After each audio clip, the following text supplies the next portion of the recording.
All right, this is getting more and more dangerous. Hours ago, conservative commentator Charlie Kirk was pronounced dead. It is tragic, and every Democrat has condemned it. But in the hours following, the rhetoric coming from leaders within the Republican Party has been escalatory and inflammatory. For example, conservative commentator James Woods just tweeted out, "It's not gun violence, it's Democrat violence." And this got over 300,000 likes. Tweets like this are blowing up. So to talk about this, I'm bringing in lead policy advisor for Mockler Media, Micah Irfan. We're going to chat about this. Micah, how do you read this James Woods tweet? Yeah, James Woods is blaming the Democrats. A lot of us expected people to do this in the aftermath of this terrible political tragedy. It's just sad to see how many have decided to go along with this narrative. Keep in mind, at the time that this tweet was sent, we didn't even have any shooter in custody.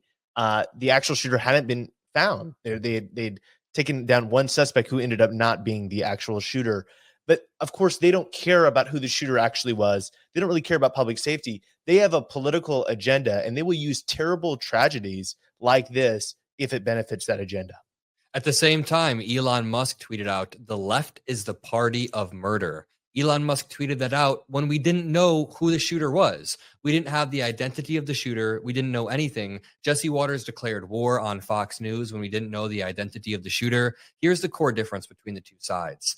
Every single liberal commentator, left-wing commentator, even Hassan Piker said this is awful. Hassan Piker was supposed to debate Charlie Kirk in roughly 10 days. So was I. We were prepping for a debate with him, and we all say this is terrible. Now, on the inverse of that, people on the right are trying to rile up tensions as much as possible. You know, Elon Musk has been really riling things up. We'll return to him. But Micah, you pointed out in this post right here that Laura Loomer is being insane. So Laura Loomer, right-wing provocateur, tweeted out, "It's time for the Trump administration to shut down, defund, and prosecute every single leftist organization." It's just absurd. If Charlie Kirk dies from his injuries, and he unfortunately did, his life cannot be in vain. We must shut these leftist lunatics down once and for all. The left is a national security threat. And Micah points out every prominent Democrat is using this opportunity to speak out against violence of every sort. Every prominent Republican is using this for the exact opposite. Micah, what do you think? Right. I mean, and the crazy thing is, it's not just her. Like, we're not just pointing out examples of the few people who are saying this stuff. These tweets are getting insane amounts of engagement and support from across the board with Republicans. And there's so many more like them. This is not a fringe position. This is not just random Twitter accounts. These are prominent members of the Republican Party who want to use this act of terrible political violence as a justification to basically lock up Democrats in camps, right? To usher in their like 1984 Orwellian vision of mass imprisonment and silence for Democrats. And it's totally ridiculous and unacceptable because, as many people have pointed out, political violence hasn't gone just one way. We don't even know who the shooter is, by the way. This guy might not even be on the left. But let's say he is on the left. Are we all responsible for that? We believe life is precious. We believe that people have a right to dignity and respect. That's what we're fighting for every single day. Am I to blame for somebody doing an act that I totally disagree with? Of course not. Just like right-wingers aren't to blame for their assassins, the people that are going and attacking, like the guy who attacked Paul Pelosi, which is somebody they made many jokes, actually. I mean, dude, the right-winger who killed the two Minnesota lawmakers, that left the news cycle in like 3 days. Nobody knows that person's name. Meanwhile, there are repeated school shootings. There are repeated shootings targeted towards certain communities, and none of this is meant to undermine another act of violence. I'm not saying one is worse than the other. I'm just saying right-wingers can't cherry pick these problems to say that Democrats are the problem. For example, Isabella Maria DeLuca posted, "We don't have a gun problem. We have a Democrat problem." And Micah rightfully points out there have been 47 school shootings just this year. We do have a gun problem. Republicans are continuously and repeatedly trying to blame Democrats and say that there's no way we should have stopped Democrats from doing this. First of all, we don't know the identity of the shooter. Secondly, we could have stopped this from happening if the 1,000 previous school shootings had resulted in some sort of legislation from any Republican administration, or, you know, Biden did enact a gun violence prevention office. Trump then tore it down. Right. I mean, we had a school shooting that occurred in Colorado within just a few hours of the shooting of Charlie Kirk. That shooting put injured three people. So this is something that's happening every single day. We have mass shootings pretty much every single day. Americans have a rate of death to guns that's unparalleled almost anywhere in the world except for war zones. And so, yeah, obviously we need some sort of policy solution to this. And the solution is not to just point fingers and say that, I don't know, one side of the political aisle is just fully responsible for what these insane people do. What we need to do is we need to make sure that insane, crazy people can't get weapons that help them actualize their terrible, bloody wishes for the world. We should keep these dangerous weapons of war away from these crazy people. And you'd think that would be bipartisan. You'd think we could all agree on that. We've witnessed enough loss, death, and destruction in this country for us to all know, like, have the lesson that this is something that we should do. But apparently, no. Apparently, that's not the takeaway, right?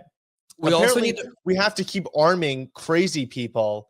And I mean, I just frankly think it's ridiculous. You'd hope that this would be a wake-up call for all the folks who have been fighting us every step of the way as we've been trying to get progress on this issue. Exactly. And along with using this moment to push for gun legislation or gun violence prevention legislation, we also need to use these algorithms or use the algorithms as leverage to make sure we're de-escalating or pushing pro-democracy values.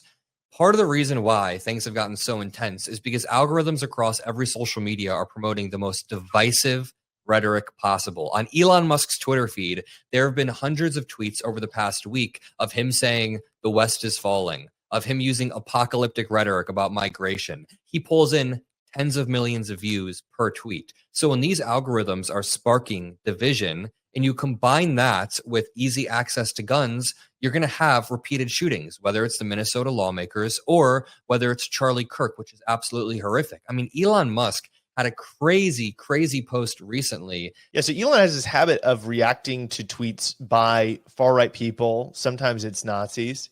This time it's an account called American AF, which is a far-right fascist account.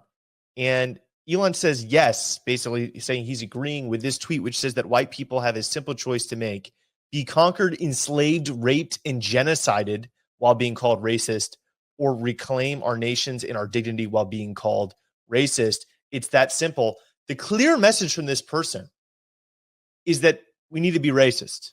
And it's fine because the alternative is we're going to be conquered, enslaved, and so on and so forth by racial minorities. This was in the context of the terrible stabbing that we witnessed of the Ukrainian refugee, where many of these far-right accounts were saying that we need to bring segregation back, that we need to have hangings and floggings of African Americans, that we can't have integration anymore, that the South was right, and that every single negative claim about the Confederacy is blood libel against white people. These were not niche claims that were on some random website. This is on Elon Musk's website. He was interacting with these users. They were getting tens of thousands of likes.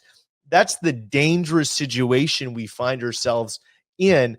And whenever we're faced with evil like this, we have to speak out against it. If these people ever win and have control of our government, there will be no more political debate. It's on all of us to stand up to racism, prejudice, and hatred. Yeah, and now my worry is right-wingers are going to continue to capitalize on this in dangerous ways. So not only have we seen, a lot of right-wing commentators calling for literal blood, but right-wing politicians, who knows what they're going to do? We've seen a few representatives say crazy things, but just think about this. What if they try to pass some sort of Charlie Kirk act?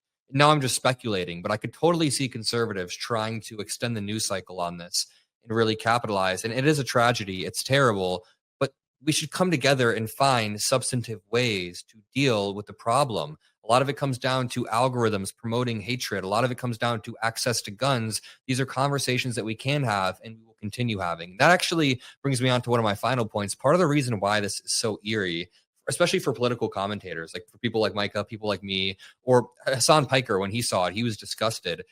It's because a lot of us put ourselves in these exact situations where you're kind of in a crowd. People sometimes disagree with you, agree with you. You're putting yourself out there in the open for an exchange of ideas, even if it's a little bit risky. I've been in a bunch of these situations if you've watched my channel. So we all kind of see ourselves a little bit like, oh, like in that situation. So that's part of the reason why this is eerie. and I'm not saying that to like make it about us. I'm just like, there is a broader chain reaction that could happen if officials and people in power don't call for de-escalation. So any last words, Micah?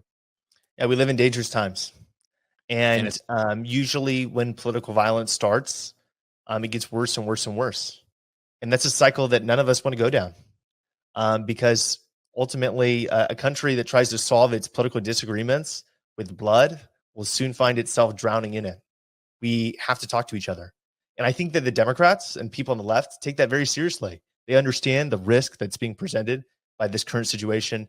And I really hope, I don't think it's going to happen, but I really hope that people on the right, in the Republican side, realize how dangerous this rhetoric is and come together with us so that we can de-escalate the situation and return to a safe, productive, democratic discourse in our country that keeps us ultimately all safer, all more prosperous, and make sure that tragedies like this don't ever happen again. Everybody go follow Micah in the description below. He'll be at the top of the line. We're going to continue to push the truth, make videos, push a pro-democracy message. We really need to restore some of our core democratic values right now. So thank you, Micah. Thank you to the Mockler Media audience, and I'll see you guys in the next